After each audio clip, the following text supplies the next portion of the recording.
أعوذ بالله من الشيطان الرجيم. بسم الله الرحمن الرحيم. يا أيها الذين آمنوا كونوا قوامين بالقسط شهداء لله ولو على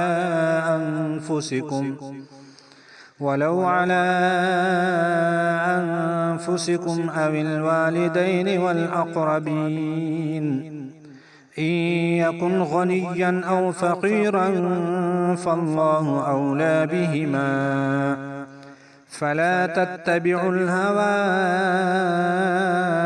أن تعدلوا وإن تلووا أو تعرضوا فإن الله كان بما تعملون خبيرا.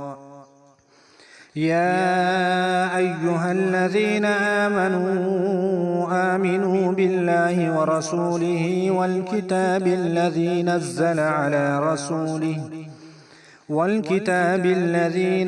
على رسوله والكتاب الذي أنزل من قبل ومن يكفر بالله وملائكته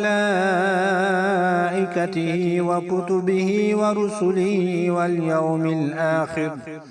واليوم الآخر فقد ضل ضلالا بعيدا.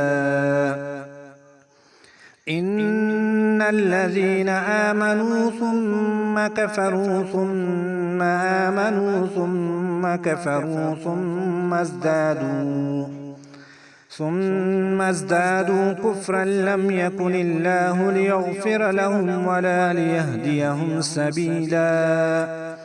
بشر المنافقين بأن لهم عذابا أليما.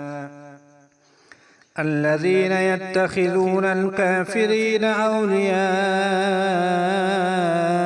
من دون المؤمنين أيبتغون عندهم العزة فإن العزة لله جميعا. وقد نزل عليكم في الكتاب أن إذا سمعتم آيات الله يكفر بها ويستهزأ بها فلا تقعدوا معهم حتى يخوضوا في حديث غيره إنكم إذا مثلهم إن الله جامع المنافقين والكافرين في جهنم جميعا.